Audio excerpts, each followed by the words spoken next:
Okay. हाँ, तो यहाँ पर आप देख सकते हो ओवरी कैसा है, वन चेम्बर्ड है, वन चेम्बर्ड है, या फिर बोल सकते हैं यूनिलॉक्यूलर है, एक ही चेम्बर है ना। यहाँ पर मल्टी चेम्बर है, ये लोग देखो वर्ड अलग अलग वर्ड यूज कर सकते हैं, मल्टी चेम्बर्ड, मल्टी लॉक्यूलेटेड है, सबका मतलब एक ही होता है। ठीक है, लॉक्यूल का मतलब चेम्बर होता है, यहाँ पर आप देख सकते हैं एक ही चेम्बर है ना, एक ही चेम्बर है, तो इट इज वन चेम्बर्ड और यूनिलॉक्यूलर, है ना। और ये लोग क्या बोल रहे हैं कि कभी कभार क्या होता है कि यहाँ पर फॉल्स सेप्टम बन जाता है बीच में, फॉल्स सेप्टम बन जाता है, और फॉल्स सेप्टम अगर बन गया बीच में, फॉल्स सेप्टम बन गया, क्यों फॉल्स बोल रहे हैं, क्योंकि पहले से नहीं है ना, इनमें देखो आप पहले से ही था सेप्टम, इनिशियल स्टेज से ही था, इसलिए उसको ट्रू सेप्टम बोलते हैं, यहाँ पर बाद में बना, इसलिए इसको हम बोलते हैं फॉल्स सेप्टम। और याद रखो एनसीईआरटी ने इसका नाम नहीं दिया है, बट कितनी बार एग्जाम में पूछा है इसका नाम, फॉल्स सेप्टम का नाम क्या होता है, प्लीज नोट कर लो, replum, it is known as replum, please note कर लो जो लोग नीट देने वाले स्पेशली, बाकी बोर्ड्स एग्जाम के हिसाब से तो इम्पोर्टेंट नहीं है, कॉलेज के एग्जाम से भी इम्पोर्टेंट नहीं है।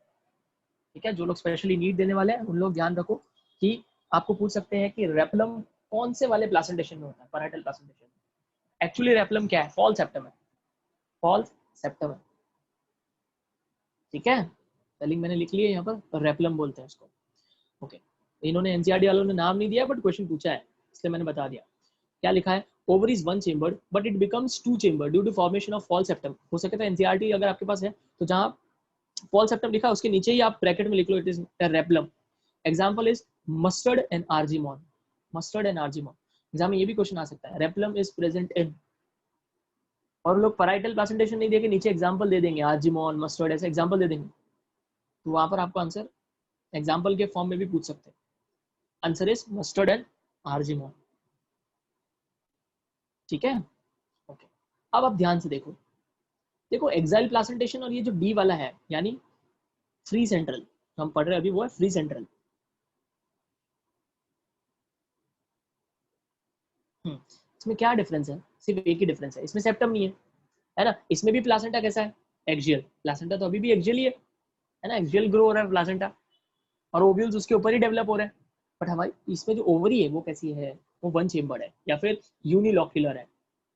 ठीक है, ऐसे को बोलते हैं फ्री सेंट्रल, नाम से ही पता चलता है it is free of septum, it is free of septum, that's why it is known as free central, है सेंटर में, और क्योंकि सेप्टम नहीं है इसलिए this kind of placentation is known as free central placentation. देखो देखते क्या लिखा हुआ है, देखो क्या लिखा है, when ovules are born on the central axis, when ovules are born on the central axis and septa are absent, and septa are absent as in dianthus and primrose, as in dianthus and primrose। Example आपको याद रखने पड़ेंगे, अब ये मत पूछना क्या होता है, मैं पहले ही बोल चुका हूँ, आपको ये सब नहीं ध्यान देना है, जस्ट एन एग्जांपल, आपको नाम याद रखना है, क्या है, dianthus and primrose. The placentation is called free central, the placentation is called free central. ठीक है, अब लास्ट वाला बचा, अब इसमें देखो, इसमें वापस आप देख सकते हो कि इसमें क्या है एक्चुअली, ये लास्ट वाला, इसमें क्या है, एक ओवरी है, वापस ओवरी कैसा है, यूनिलॉक्यूलर, वापस ओवरी कैसा है, यूनिलॉक्यूलर। इसका मतलब अब तक इतना तो समझ में आ गया कि जितने भी हम प्लासेंटेशन पढ़ रहे हैं उसमें से एक ही ऐसा है जो मल्टीलॉक्यूलर है, कौन सा, एक्सियल प्लासेंटेशन, है ना, एक्साइल प्लासेंटेशन, बाकी सबके सब यूनिलॉक्यूलर। और पैराइटल जो है वो क्या हो जाता है, वो कभी कभी दो, उसके अंदर जो है वो बाइलॉक्यूलर बन जाता है, वो बाइलॉक्यूलर बन जाता है because of a false septum और रेपलम, है ना। ग्लास वाले को देखो, ये भी कैसा है, यूनिलॉक्यूलर। और इसमें देखो ओवम, ओव्यूल का है बेस पर, ओव्यूल का है एकदम बेस पर, ओवरी के एकदम नीचे की तरफ बेस पर। देखो यहाँ पर उल्टा प्लासेंटा और अच्छे से दिख रहा है, देखो क्लियर कट प्लासेंटा समझ में आ रहा है यहाँ पर, ये रहा प्लासेंटा, ये दिख रहा है आपको, इतना छोटा सा हिस्सा, दिस इज प्लासेंटा, ये प्लासेंटा है ना। तो आप यहाँ पे देख सकते हो कि ओव्यूल कहाँ पर एकदम बेस पर, that's why it is known as basal placentation, that's why it is known as basal placentation। तो देखो क्या लिखा है, in basal placentation the placenta develops at the base of the ovary and single ovule is attached to, very very important again। आप देख सकते हो अब तक जितने भी आपने, क्या हुआ, बाइलॉक्यूलर और मल्टीलॉक्यूलर एक कैसी, बाइलॉक्यूलर का मतलब दो चेंबर होता है, मल्टीलॉक्यूलर का मतलब है बहुत सारे। ठीक है, मल्टीलॉक्यूलर का मतलब है बहुत सारे चेंबर्स होना, जैसे यहाँ पर 3 है, 5 भी हो सकते हैं, 4 भी हो सकते हैं, दैट इज नोन एज मल्टीलॉक्यूलर। 2 हुआ तो उसको बाइलॉक्यूलर बोलते हैं। ठीक है, अब क्यों इंपॉर्टेंट है लास्ट वाला, आप देख सकते हो जितने भी अब तक आपने प्रेजेंटेशन देखे अब तक, ये देखो आप ये 4 प्लासेंटेशन देखो, इन सबके अंदर बहुत सारे ओव्यूल्स है ना। इसके अंदर देखो इतने सारे ओव्यूल्स, इसके अंदर इतने सारे ओव्यूल्स, इसके अंदर 6 ओव्यूल्स, इसके अंदर इतने सारे ओव्यूल्स, बट इसमें देखो एक ही ओव्यूल, इसके अंदर एक ही ओव्यूल है। तो इस तरह से भी क्वेश्चन आ सकता है, ऐसा कौन सा प्लासेंटेशन है जिसमें सिर्फ सिंगल ओव्यूल है? Answer is basal placentation, answer is basal placentation. लिखा भी है उन्होंने कि in basal placentation the placenta develops at the base of the ovary and a single ovule, please highlight करना है इसको, आप पढ़ोगे तभी, and a single ovule is attached to it, as in sunflower and marigold, as in sunflower and marigold. that that completes the presentation topic. अब आप बताओ, कोई डाउट है आप लोगों को?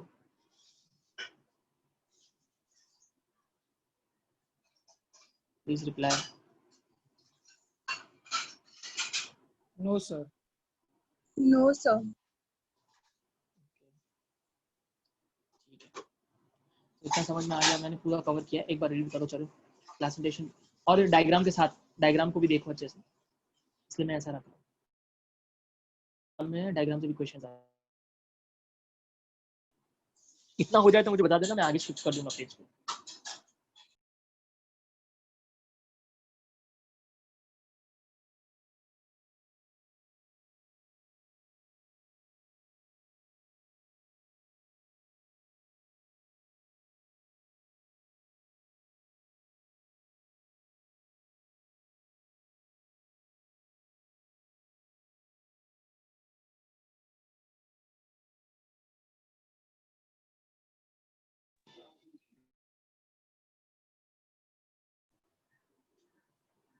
आराम से पढ़ना था, घाई नहीं चाहिए मुझे।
आराम से पढ़ते वक्त हर डायग्राम को भी ऑब्जर्व करना है आपको, मैंने जिस डायग्राम से रिलेट करके पढ़ाया है आपको, इसीलिए।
हुआ किसी का पढ़ के?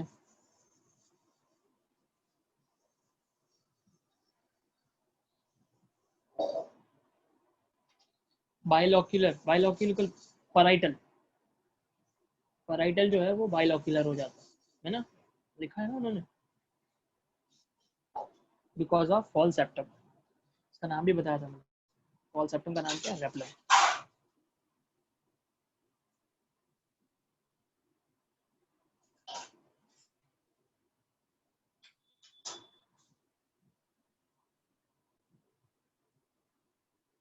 पढ़ तो रहे हो ना, इतनी देर हो गई है, किसी का हुआ?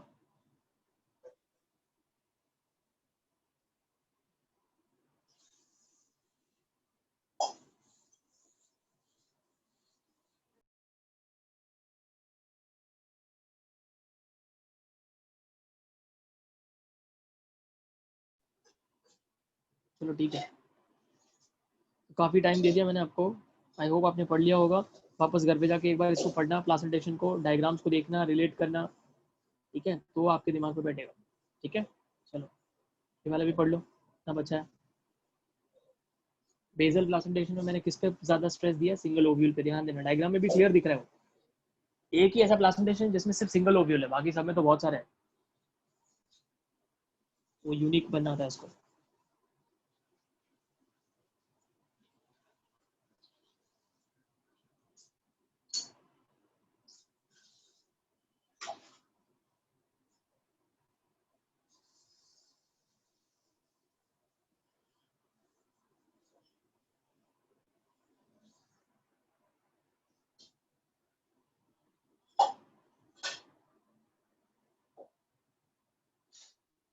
हो गया होगा, दो ही तो लाइन है।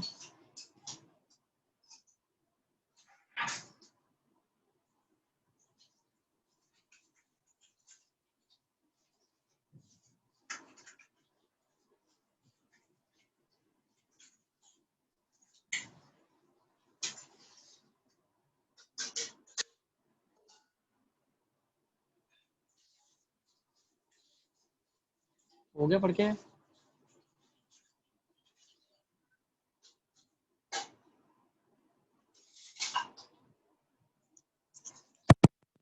आवाज आ रही है?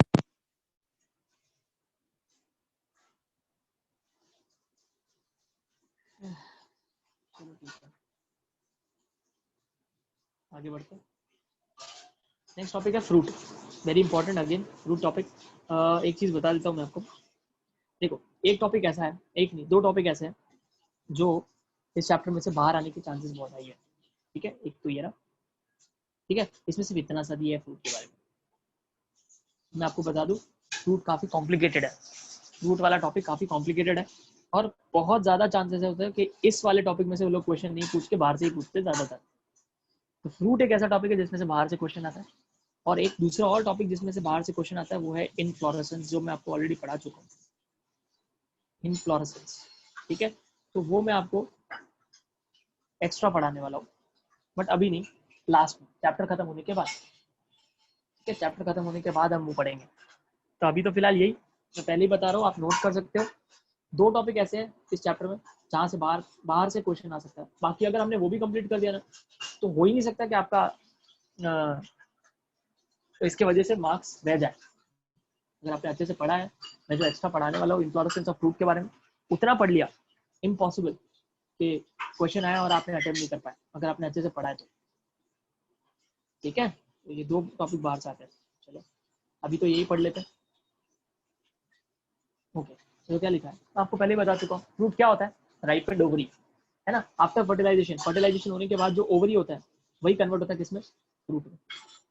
ठीक है, और आपको पता है फ्रूट आता है कहाँ से, फ्लावर से। पहले फ्लावर आता है, और फ्लावर में से क्या आता है, फ्रूट बाहर आता है ना। तो ऑब्वियसली फ्रूट किस में होगा, जिसमें फ्लावर होगा, और फ्लावरिंग प्लांट कौन सा है, एंड फ्लावरिंग प्लांट कौन सा है, एंजियोस्पर्म। ठीक है, तो वही लिखा है, fruit is the characteristic feature of the flowering plants. Flowering plants में आपको फ्रूट देखने मिल सकता है। इट इज अ मैच्योर और राइपेंड ओवरी, मैं आपको पहले ही बता चुका हूँ, इट इज अ मैच्योर और ripened ovary developed after fertilisation, developed after fertilisation. अब क्या लिखा आगे, ये बहुत इंपॉर्टेंट है आगे। अगर कोई ऐसा फ्रूट जो बिना फर्टिलाइजेशन के बन जाए, नॉर्मली फ्रूट कैसे बनता है, फर्टिलाइजेशन होने के बाद ही। ठीक है, फर्टिलाइजेशन होगा तो ही फ्रूट बन सकता है, अदरवाइज नहीं बन सकता, कुछ एक्सेप्शन है। ठीक है, कुछ एक्सेप्शन है, इंसेक्ट में भी एक एग्जाम्पल है इसका, बता सकता है कोई किसमें है कि बिना फर्टिलाइजेशन डेवलप हो जाए, बिना फर्टिलाइजेशन उनका यंग वन डेवलप हो जाए, ऐसा कोई एग्जांपल पता है आपको? प्लांट में नहीं, कोई तो इंसेक्ट है, मैं आपको बता देता हूँ, कोई तो इंसेक्ट है, कौन सा इंसेक्ट है पता है क्या? ये पता, हनी बी, हनी बीज में होता है ऐसा, ठीक है, हनी बीज में ऐसा होता है। तो अभी तो नहीं जाता ज़्यादा डिटेल में, अभी तो मैं फिलहाल आपको इतना बता देता हूँ कि जब कभी भी फ्रूट अगर बिना फर्टिलाइजेशन के बनता है, तो जब कभी भी फ्रूट अगर बिना फर्टिलाइजेशन के लिए बनता है, इसको बोलते हैं पार्थेनोकार्पिक फ्रूट, पार्थेनोकार्पिक फ्रूट, देखो लिखा भी इट इज अ, ठीक है। तो ये हर एक जगह एप्लीकेबल, अगर कोई इंसेक्ट, वहां पर भी वही लिखा होता है, अगर कोई इंसेक्ट या कोई भी चीज बिना फर्टिलाइजेशन अगर डेवलप हो जाए, उसको बोलते हैं पार्थेनोकार्पी। देखो प्रोसेस का मतलब होता है पार्थेनोकार्पी, यहाँ पर क्योंकि ये प्रोसेस फ्रूट में ऑब्जर्व हो रहा है, इसलिए हम यहाँ पर इसको क्या बोलते हैं, पार्थेनोकार्पिक फ्रूट्स, ठीक है, यहाँ पर इसको पार्थेनोकार्पिक फ्रूट बोल रहे हैं। पार्थेनोकार्पी का मतलब क्या होता है? Development of young one without fertilisation, development of young one without fertilisation, that is known as parthenocarpy. और यहाँ पे फ्रूट के बारे में इसलिए पार्थेनोकार्पिक फ्रूट। अब देखो इन्होंने एक चीज कर दी यहाँ पर, लिख तो दिया कि fruit is form without fertilisation of the ovary, it is called parthenocarpic fruit. अब एग्जाम में देखो नीट में कितनी बार क्वेश्चन आया हुआ है, ये तो पूछा ही नहीं, उन्होंने तो एग्जाम्पल पूछ लिया पार्थेनोकार्पिक फ्रूट कौन सा है, तो पार्थेनोकार्पिक फ्रूट का एग्जाम्पल बनाना है, ध्यान रखना, पार्थेनोकार्पिक फ्रूट का एग्जाम्पल बनाना है। ग्रेप्स है, ये दो है, ठीक है, ये दो एग्जाम्पल है, मोस्टली तो ये दो ही है। मैं एक बार फिर भी चेक कर लेता हूँ, रुको, कि एक्चुअली प्लांट्स के बारे में मेरे को भी जितना पता है उतना मैं बता पाता हूँ। मेरे को सर्च करने दे दो।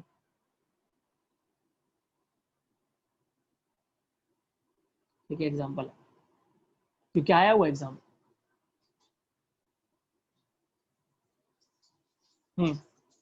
परफेक्ट, जितना यहाँ पर लिखा है, अगर जितना हम गूगल पे, अगर हम गूगल पे विश्वास करें तो, गूगल पे हम विश्वास करें तो उसके अकॉर्डिंग सही है मैंने जो बोला। एक मिनट फिर भी मैं कंफर्म कर लेता हूँ, एक बार एग्जाम में क्वेश्चन आया है इसलिए मैं इस पर इतना ज़्यादा स्ट्रेस दे रहा हूँ। एनसीईआरटी में नहीं है, फिर भी आपको ध्यान रखना है, ठीक है, क्लियर है ये, आप लिख सकते हो। इसका एग्जाम्पल है पार्थेनोकार्पिक फ्रूट का एग्जाम्पल है banana and grapes. Banana and grapes जो है वो विदाउट फर्टिलाइजेशन डेवलप हो जाते हैं, बिना फर्टिलाइजेशन के ही बन जाते हैं, ठीक है, banana and grapes, two examples of parthenocarpic fruits, ठीक है, इतना क्लियर है। उसके बाद देखो, generally the fruit consist of a wall, हर फ्रूट में, अब देखो ये वाला जो टॉपिक अभी मैं बताने जा रहा हूँ, इसको हम बेस्ट समझ सकते हैं किससे? मैंगो से, ठीक है, मैंगो से इसको हम बेस्ट समझ सकते हैं।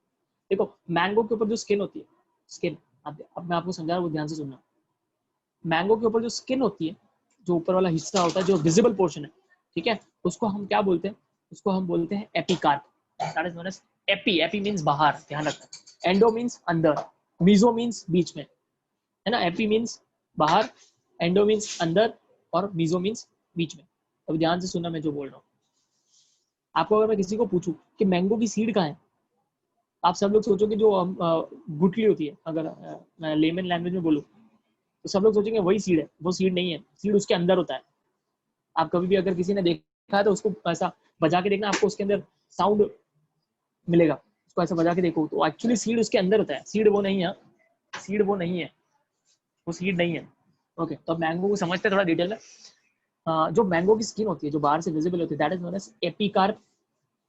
और जो पल्प एरिया पूरा, जो हम खाते हैं, जो पल्पी एरिया है पूरा मैंगो का portion, pulpy portion, that is mesocarp, that is mesocarp. Exam में क्वेश्चन भी आता है कि मैंगो के अंदर एडिबल पोर्शन कौन सा होता है? मैंगो के अंदर edible portion is mesocarp, mango के अंदर एडिबल पोर्शन इज मीजोकार्प, ठीक है, मीजोकार्प जो है वो एडिबल पोर्शन। उसके बाद जो वो, अभी मैं वर्ड वही यूज कर रहा हूँ, जो गुठली होती है, उसका जो जो स्टार्टिंग का पोर्शन है, जो आप देख सकते हो बाहर से, जो देख सकते हो, ठीक है, उसके अंदर सीड है, तो वो जो हिस्सा है वो है एंडोकार्प, दैट इज एंडोकार्प। मतलब अगर फॉर एग्जांपल मैं अगर यहाँ पर ड्रॉ करूँ, जो अंदर वाला हिस्सा है उसको मैं ड्रॉ करूँ, तो अगर समझो वो ऐसा हिस्सा है, ये हिस्सा है, ठीक है, मैंगो पूरा खाने के बाद जो बचा अंदर वाला, अभी इसके अंदर सीड होता है, इसके अंदर सीड है, ठीक है, तो ये वाला हिस्सा जो मैं यहाँ पे ड्रॉ कर रहा हूँ, ये वाला पोर्शन, ये पूरा एंडोकार्प है, that is endocarp, that is endocarp, ठीक है। और ये तीनों को मिला के एक साथ बोलते हैं पेरिकार्प। तीनों को मिला के मतलब एपिकार्प, मेसोकार्प, एंडोकार्प, तीनों को मिला के बोलते हैं पेरिकार्प। ठीक है, ये बेस्ट हम समझ सकते हैं इससे। कोकोनट की बात करें, अब कोकोनट में जो हम एडिबल पोर्शन है, कोकोनट में जो हम खाते हैं, कोकोनट का जो पोर्शन हम खा रहे हैं एडिबल है, वो मेसोकार्प नहीं है। कोकोनट के अंदर जो मेसोकार्प है वो फाइब्रस है। आप देख सकते हैं ऐसे फाइबर फाइबर फाइबर फाइबर बाहर आ रहे हैं, वो एक्चुअली मेसोकार्प है। अब कुछ लोग सोचेंगे मेसोकार्प ऐसे कैसे? एक्चुअली कोकोनट जो हम देख रहे हैं उसका एपिकार्प कहाँ होता है पता है आपको? एपिकार्प आप देखते हो, एक्चुअली कोकोनट दो टाइप के होते हैं। एक आप जो बहुत सारे लोगों ने एक्सपीरियंस किया होगा, हम पाइप डाल के स्ट्रॉ डाल के पीते, वो वाला एक्चुअली वही है कोकोनट।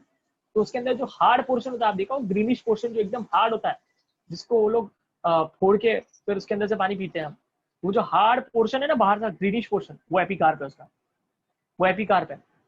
जैसे जैसे वो नारियल आगे आगे आगे आगे और डेवलप होता है ना, तो वो ऐसा कन्वर्ट हो जाता है जैसे यहाँ पे फोटो में दिख रहा है आपको। एक्चुअली जब नारियल पूरी तरह से या कोकोनट पूरी तरह से डेवलप हो जाता है ना, तो उसका एपिकार्प जो है वो शेड हो जाता है, एपिकार्प निकल गया है। ठीक है, और आपको ये जो उसके ऊपर वैसे फाइबर फाइबर फाइबर फाइबर दिख रहे हैं ना, वो मेसोकार्प है। उसके ऊपर जो फाइबरस पार्ट है दैट इज मेसोकार्प। ठीक है, तो आपको क्वेश्चन आता है कि ऐसा कौन सा फ्रूट है जिसके अंदर mesocarp is fibrous? Answer is coconut. या फिर ऐसा भी क्वेश्चन आ सकता है कि कोकोनट का जो मेसोकार्प है वो कैसा होता है? एडिबल होता है क्या? नहीं, that is fibrous. Again important, ये भी इंपॉर्टेंट है। ठीक है, ये सब इंपॉर्टेंट है। ओके, इतना समझ में आ गया। और तीनों को मिला के हम क्या बोलते हैं साथ में? पेरिकार्प। तीनों को साथ में मिला के क्या बोलते हैं? पेरिकार्प। अब पढ़ते देखो क्या लिखा है, देखो क्या लिखा है। The generally fruit consist of a wall. ठीक है, वॉल का मतलब होता है पेरिकार्प, मतलब वो तीनों लेयर मिला के हम बोलते हैं वॉल। तो फ्रूट में एक्चुअली दो चीजें होती है, एक पेरिकार्प और एक सीड। फ्रूट के अंदर दो चीजें होती है, एक वॉल और एक सीड। वॉल जो है वो वापस तीन पार्ट में डिवाइड हो जाती है ना। वॉल को हम और दूसरा नाम क्या दे सकते हैं? पेरिकार्प। अब ऐसा भी बोल सकते हैं कि फ्रूट के अंदर दो चीजें होती है, एक पेरिकार्प और एक सीड। पेरिकार्प और सीड। पेरिकार्प पेरिकार्प जो है वो वापस तीन पार्ट में डिवाइड हो सकता है, एपिकार्प, मेसोकार्प, एंडोकार्प। अब ये भी ध्यान देना कि हर एक में ऐसा नहीं होता है कि हर एक में आप पेरिकार्प, मेसोकार्प, एपिकार्प बोल सकते हो, नहीं, हर एक में ऐसा नहीं होता है। अब किस में होता है ये हम आगे जब हम डिटेल में फ्रूट पढ़ेंगे तब बताऊंगा। अभी के लिए जितना इसमें दिया है उतना ही हम पढ़ने वाले। तो देखो क्या लिखा है। Generally fruit consist of a wall का दूसरा नाम पेरिकार्प एंड सीड, मैंने भी आपको यही बताया। The pericarp may be dry और फ्लैशी। यहाँ पर इंपॉर्टेंट, पेरिकार्प जो है पूरा पेरिकार्प का मतलब जो मैंने तीनों हिस्सों बताए वो ड्राई भी हो सकती है, फ्लैशी भी हो सकती है। ठीक है, when pericarp is thick and fleshy, मतलब जब पेरिकार्प थिक है और फ्लैशी है। जब मेरी बातें ध्यान से सुना, एक एक वर्ड का इंपॉर्टेंस है यहाँ। ठीक है, when pericarp is thick and fleshy, अगर वो थिक और फ्लैशी है तो ही वो हम उसको डिफरेंशिएट कर सकते हैं किसमें? Outer epicarp, middle mesocarp and inner endocarp. अगर वो थिक और फ्लैशी नहीं है तो आप उसको बाइफरकेट नहीं कर सकते, आप उसको सिंपली फिर सिर्फ पेरिकार्प ही बोल सकते हो। तो ये भी एग्जाम में क्वेश्चन आता है कि हम कब डिवाइड कर सकते हैं?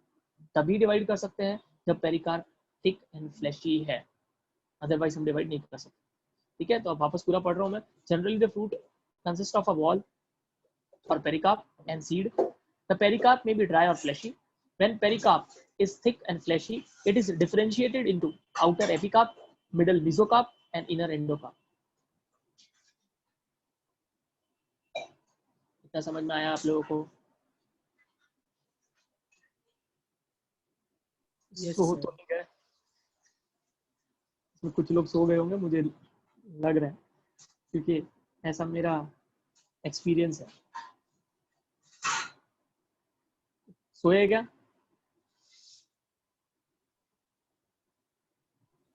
No, sir. आपको समझ में, क्योंकि यहाँ पे रिप्लाई कहाँ आ रहा है, तो मेरे को वो डाउट है कि कुछ सोए नहीं हो। बॉटनी है ना, ज्यादातर बॉटनी में क्लास में सो जाते हैं, तो ये तो ऑनलाइन है।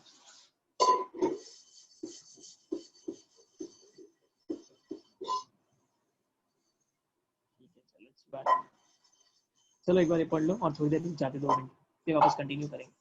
कंटिन्यूस नहीं पढ़ते। अच्छा, आपकी लिस्ट विस्ट अभी वापस सेकंड लिस्ट कब आ रही है? कॉलेज अलॉट हो गया ना कुछ कुछ लोगों को, तो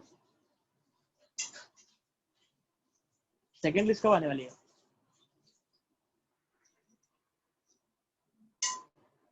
कोई डेट आई है क्या सेकंड लिस्ट की? फर्स्ट आ गई ना? 30 को या 31 का, ऐसा कुछ था ना। सेकंड लिस्ट कब आ रही है?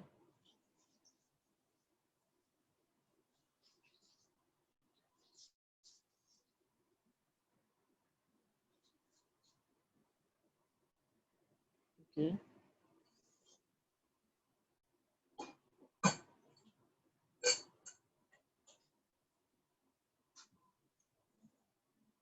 ठीक है, पढ़ो पढ़ो, इतना पढ़ लो।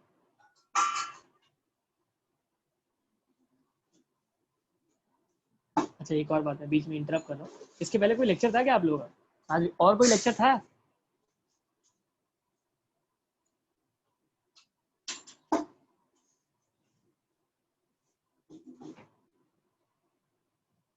Okay.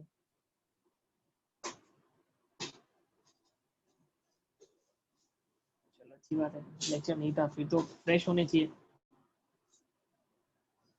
वरना मुझे लगा इसके पहले कोई लेक्चर रहेगा तो फिर तो हो गया, तो पक्का कुछ लोग सो गए होंगे। ठीक है ठीक है, पढ़ो फिर थोड़ी देर रुक जाते हैं, फिर वापस कंटिन्यू करो।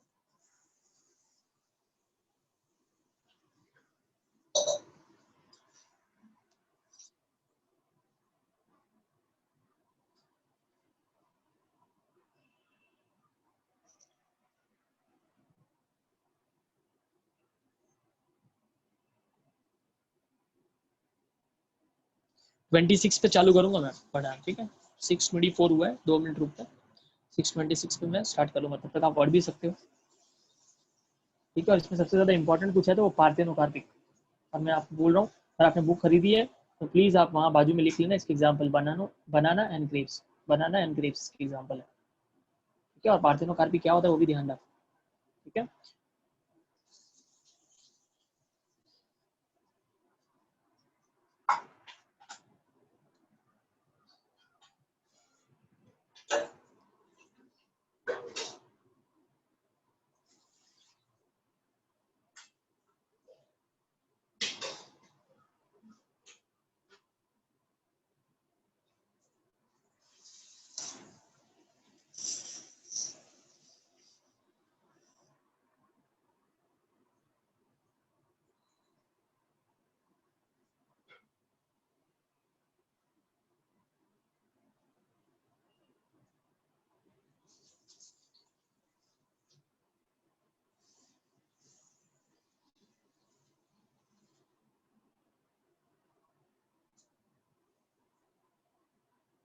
हाँ सौरभ, आपने भेजा था बट क्या है, मैं थोड़ा सा बिजी रहता हूँ ना अपनी पढ़ाई में, इसलिए मैंने शायद इतना ध्यान नहीं दिया हो।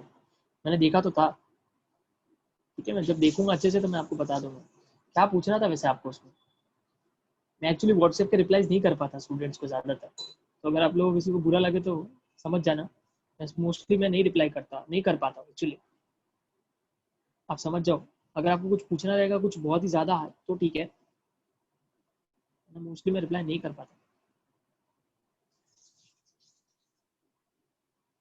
क्योंकि लेक्चर्स भी बहुत सारे होते हैं ना, बहुत ज़्यादा प्रॉब्लम हो जाती है।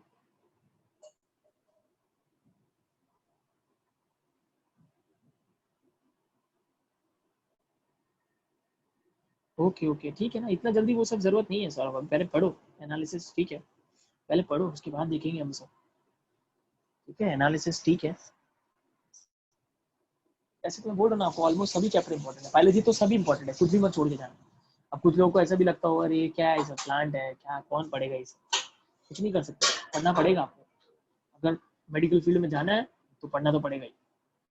मैं अभी भी बोल रहा हूँ, अगर ये अभी पढ़ लोगे तो आगे आपको ये सब पढ़ने की जरूरत है भी नहीं, आगे ये सब नहीं है, बिल्कुल भी नहीं, प्लांट से एक वर्ड तक नहीं है एमबीबीएस की फील्ड में, सब कुछ ह्यूमन बॉडी से रिलेटेड है।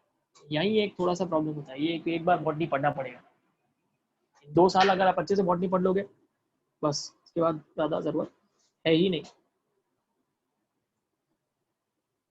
ठीक है, चैलेंज लेके पढ़ सकते हो। ओके आगे बढ़ते हैं।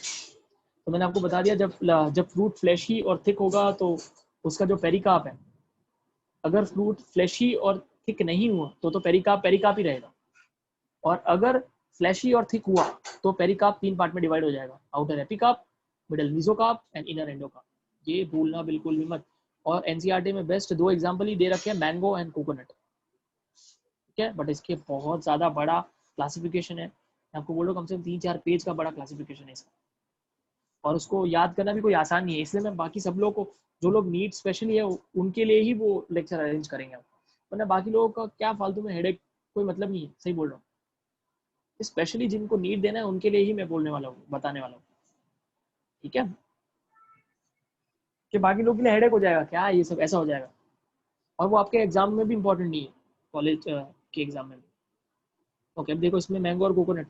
इन mango and coconut the fruit is known as drupe fruit. देखो इसमें एक एग्जांपल बताया, जैसे ड्रूप फ्रूट, तो याद रखो कि मैंगो एंड कोकोनट एक टाइप के फ्रूट है जिसको हम ड्रूप फ्रूट बोलते हैं, ठीक है। अब ये ड्रूप क्या होता है ये मत पूछना, क्योंकि एक टाइप है ये फ्रूट का, ऐसे बहुत सारे टाइप्स है। तो मैं अभी आपको बोल रहा था ना, क्लासिफिकेशन है बहुत बड़ा, उसमें ये ड्रूप आता है, ड्रूप करके एक फ्रूट है, ठीक है।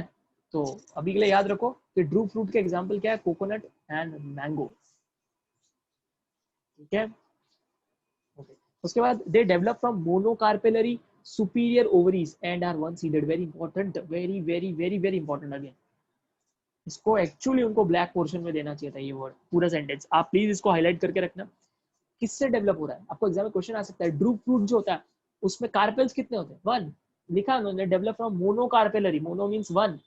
फिर पूछ सकते हैं हाइपोगाइनस होता है इसका फ्लावर, या एपिगाइनस होता है, या पेरीगाइनस होता है। यहाँ पे लिखा सुपीरियर ओवरीज। सुपीरियर ओवरीज किसमें पढ़ाया था मैंने, हाइपोगाइनस में। रिलेट कर सकते हैं लोग उसको।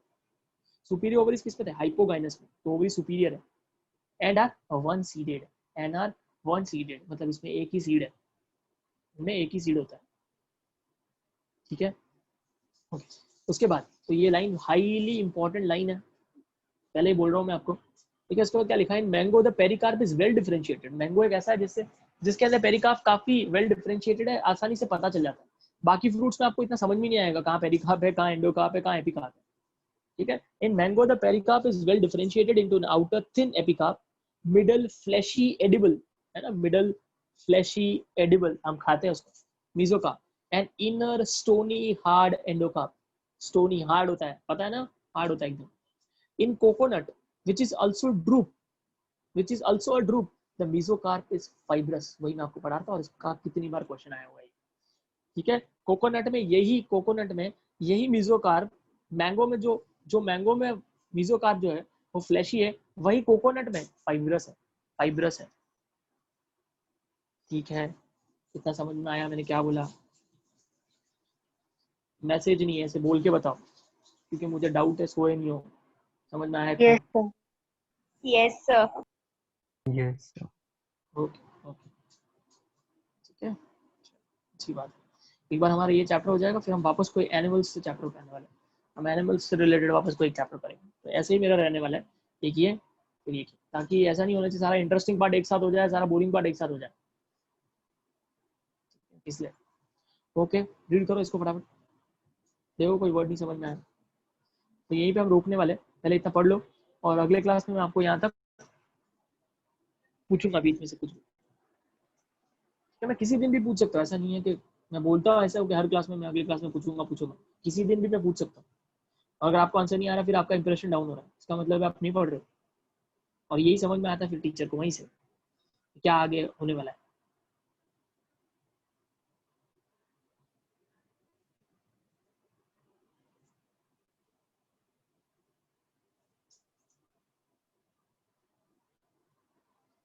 तो फटाफट पढ़ लो।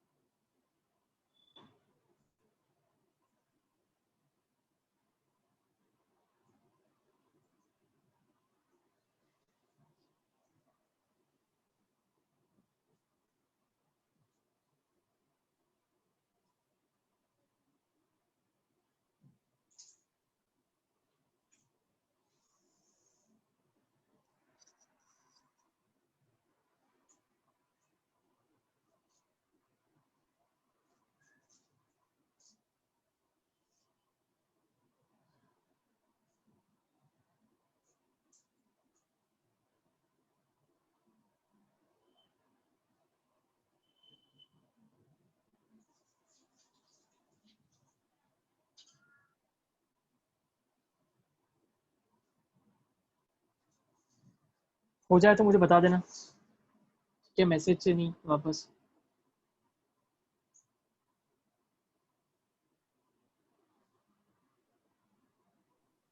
हो गया सर। ओके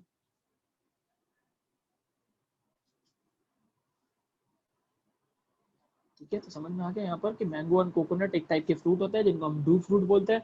और ड्रू फ्रूट एग्जाम में आपको आ सकता है कि ड्रू फ्रूट की कैरेक्टरिस्टिक प्रॉपर्टी क्या है, monocarpellary, superior ovaries and one seeded. This is the characteristic property of Drew fruit. And Drew fruit के एग्जांपल्स क्या है, कोकोनट एंड मैंगो। ठीक है, ना आपको यहाँ तक पूरा क्लियर है, सारे टर्म्स क्लियर है? किसी को कोई भी टर्म पे डाउट है तो मुझे बता सकते, कोई डाउट किसी को? No sir. ओके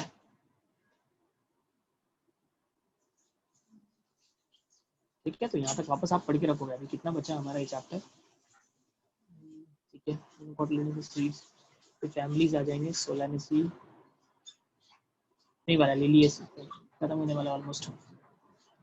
देखो मेरा तो पढ़ा के होने वाला है, अब आपको पढ़ना है। चलो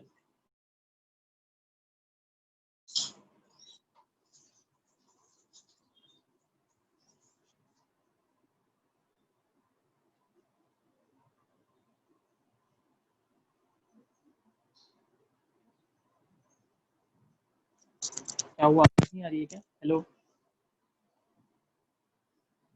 आ रही है। आ रही है ना? तो फिर मैंने बोला लेक्चर खत्म। तो यहाँ मेरे को तो कोई ऐसा जाता हुआ नहीं दिख रहा है, सबके सब अभी भी है।